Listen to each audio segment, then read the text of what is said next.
परवडलाय. मला कालपासून कळत नाही की उभाटावाले आणि महाविकास आघाडीवाले कुठल्या कुठल्या गोष्टीचा दिवाळी साजरा करताय. देशाची परिस्थिती अगर तुम्ही पाहिली तर जेवढे भारतीय जनता पक्षाचे सगळे खासदार, फक्त भारतीय जनता पक्षाचे जेवढे खासदारांचं टोटल आहे तेवढे खासदारांचं टोटल इंडिया ब्लॉकचं आहे, इंडिया अलायन्स आहे.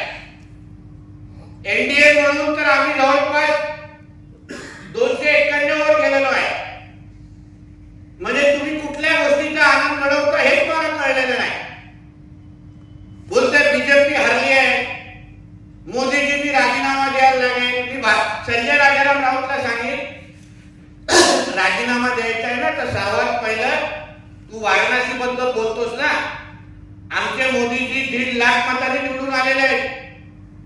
राऊंड मध्ये मागे पुढे या गोष्टी होतात, मोठी गोष्ट नाही. तू निवडणूक लढवत नाही म्हणून तुला कळत नाही. पण तुझ्या मालकाचा मुलगा आदित्य ठाकरे त्याच्या वर्णी मतदारसंघामध्ये त्याची काय अवस्था झाली हे जाऊन विचार.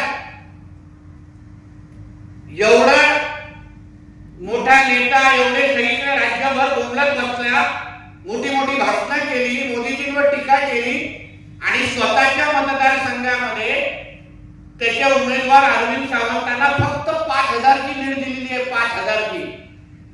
आम्ही इथे 41,000 ची लीड लावून इथे बसलेलो आहे. तू मोदीजींचा राजीनामा मागण्या अगोदर, भारतीय जनता पक्षाचा राजीनामा म्हणजे हरलं म्हणण्या अगोदर पहिला आदित्य ठाकरेला सांग वरळीचा राजीनामा दे. आमदारकीचा अगर लाग असली तर, थोडी तरी शरम असली तर तोंड काळा करून आलेला आहे तिथे वरळीला. एवढं अगर 4.5 वर्ष, ज्याच्यामध्ये 2.5 वर्ष स्वतः मंत्री होता, वडील मुख्यमंत्री होता, तरी पण स्वतःच्या मतदारसंघामध्ये फक्त 5,000 ची लीड त्याच्या अरविंद सावंतला देऊ शकलेला आहे. म्हणून मोदीजींचा राजीनामा मागण्या अगोदर, भारतीय जनता पक्ष हरले म्हणण्याच्या अगोदर तुझ्या आदित्य ठाकरेला पहिले सांग राजीनामा दे आणि पहिला घरी बस आणि मग आमच्यावर टीका करण्याची हिंमत कर. काँग्रेसने 13 खासदार निवडून आलेले आहेत. तुझ्या मालकाकडे 2019 ला तुझा मालक जेव्हा मोदीजींबरोबर होता तेव्हा त्याचे 18 खासदार निवडून यायचे 22-23 लढून. आता उद्धव ठाकरेच्या उभाटाने 21 सीट लढवलेल्या आहेत आणि आले किती निवडून 9. म्हणजे हा काय स्ट्राईक रेट चांगला आहे. आणि त्या जे काही 9 खासदार निवडून आले त्याच्यामध्ये मूळ मतदार वोट बँक ज्याला म्हणतात ती उभाटाची तेवढी आहे. किती आहे? उद्धव ठाकरेंचा प्रत्येक खासदार हा अल्पसंख्या मतांवर निवडून आलेला आहे. काँग्रेसच्या आमदारांनी त्याला मतदान दिलेलं आहे आणि म्हणून उद्धव ठाकरेचे 9 निवडून आलेले आहेत. काँग्रेसची अगर साथ नसती तर ह्याचे एक पण खासदार निवडून येऊ शकत नाही. मग कशाची दिवाळी साजरा करतोय, कशाला नाचून दाखवतोय? बेगानी शादी में अब्दुल्ला दिवाना जे काय आहे ना म्हणतात ना, हा उगाच गाड्या कुरवडत बसलेला आहे. शिंदे साहेबांनी 15 लढवले, त्याच्यामध्ये 7 निवडून आलेले आहेत. म्हणजे स्ट्राईक रेट शिंदे साहेब, एकनाथ शिंदेच्या शिवसेनेचा चांगला की ह्या उभाटाचा चांगला हे जनतेने ठरवावं. म्हणून उगाच आव आणू नका. तुमचा हार झालेला आहे. उद्धव ठाकरेचं तोंड काळे झालेलं आहे. महाविकास आघाडीमध्ये सर्वात मोठं नुकसान हे उद्धव ठाकरेचं आहे. मी उद्धव ठाकरेला सांगेन मातोश्री सोड आणि 10 जनपदच्या बाहेर जाऊन वॉचमॅनची नोकरी कर. कारण का त्यांच्यामुळे तुझे 9 खासदार निवडून आलेले आहेत. म्हणून उगाच भारतीय जनता पक्ष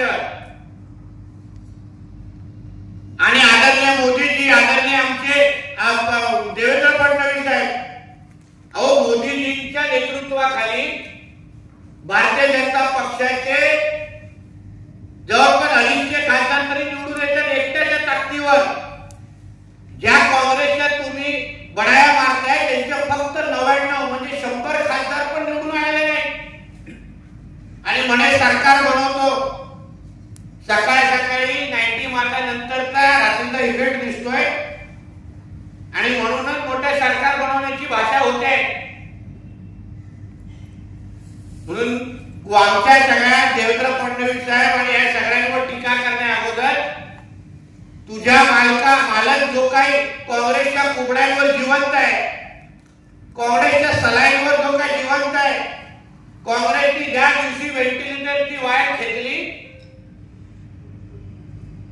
तुझ्या मालकाच्या उभाटा पक्षाचा भावपूर्ण श्रद्धांजली होऊन जाईल अशी पद्धतीची परिस्थिती तुझ्या लोकांची आहे. पूर्ण कोकणामध्ये तुझ्या मालकाची उभाटा साफ झालेली आहे. राणे संपले, बोलणारे आता कुठे गेले? बिळात बसलेले आहेत. पालघर मध्ये तिथे आमच्या रवी चव्हाण साहेबांच्या नेतृत्वाखाली भारतीय जनता पक्षाचा खासदार निवडून आलेला आहे. ठाण्यामध्ये आणि कल्याण डोंबिवलीमध्ये एकनाथ शिंदे साहेबांचे खासदार निवडून आलेले आहेत. या रायगडमध्ये आमचे सुनील तटकरे साहेब निवडून आलेले आहेत आणि तळ कोकणामध्ये आमचे राणे साहेब निवडून आलेले आहेत. तर कुठल्या बऱ्या मारताय तुम्ही? ना ठाणा राहिला, ना कल्याण डोंबिवली राहिलं, ना सिंधुदुर्ग राहिलं, जे ना संभाजीनगर राहिलं. हे जिथे जिथे मुंबईमध्ये ह्याचे खासदार निवडून आलेले आहेत. मी आपल्याला विनंती करतो, मुद्दामून कोणाच्या विधानसभेतून निवडून जास्त मतदान झाले ह्याचं विश्लेषण पत्रकार म्हणून तुम्ही करा. उदाहरण अनिल देसाई जो खासदार म्हणून आता निवडून गेले, त्याला सर्वात जास्त मतदान हे वर्षा गायकवाडच्या मतदारसंघातून झालेलं आहे, ज्या काँग्रेसच्या आमदार आहेत. म्हणजे ते मतदान नसतं तर अनिल देसाई तोंडावर आपटले असते. म्हणून संजय राजाराम राऊतला सांगे, तुला निवडणुकीचं विश्लेषण करायचं आहे ना, तर हे आमच्या सिंधुदुर्गामध्ये बस बाजूला विश्लेषण काय असतं हे आम्ही तुला दाखवून देऊ. तुझ्या मालकाच्या उभाटाला आम्ही लोकांनी कोकणातून हद्दपार करून टाकलेलं आहे अधिकृत. इकडच्या जनतेने तुम्हाला तपशील नाकारलेला आहे. तुम्ही जेव्हा जेव्हा कोकणाच्या मुळावर, विकासाच्या मुळावर आलेला आहात, जेव्हा जेव्हा आमच्याकडे प्रकल्प आले तेव्हा त्याचा विरोध करण्यासाठी तुम्ही जे पुढे आलेला आहात, त्या सगळ्या गोष्टीला इकडच्या जनतेने तपशील नाकारलेला आहे. यापुढे आमच्या कोकणामध्ये, आमच्या सिंधुदुर्ग रत्नागिरीमध्ये रोजगार निर्मितीचे मोठ्या प्रमाणामध्ये प्रकल्प आणण्याची आमची तयारी आहे. सीवळ सारखे प्रकल्प असेल, ग्रीन रिफायनरी असतील, हे सगळे प्रकल्प आता आमच्या कोकणामध्ये, आमच्या सिंधुदुर्ग रत्नागिरीमध्ये इथे उभे राहणार. आमची मुलं, तरुण तरुणी यांना गोवा राज्याकडे जायची गरज भासणार नाही, यांना मुंबई पुण्याकडे जायची गरज भासणार नाही. त्यांच्या गावामध्ये राहून हक्काच्या नोकऱ्या आमच्या मुलांना भेटणार. आता उद्धव ठाकरे आणि त्याच्या उभाटा नावाची काळी मांजर ही कायमस्वरूपी आमच्या कोकणातून हद्दपार झालेली आहे. आणि ज्या ताकदीने आम्हाला या जिल्ह्यामध्ये तिन्ही मतदारसंघामध्ये यश मिळालेलं आहे, म्हणजे येणाऱ्या विधानसभेमध्ये या तिन्ही मतदारसंघामध्ये तुम्हाला महायुतीचे आमदार ताकदीने दिसतील, निवडून येतील, एवढा ठाम विश्वास मला या निमित्ताने व्यक्त करायचा आहे. इथेच थांबतो. धन्यवाद. आपले काय प्रश्न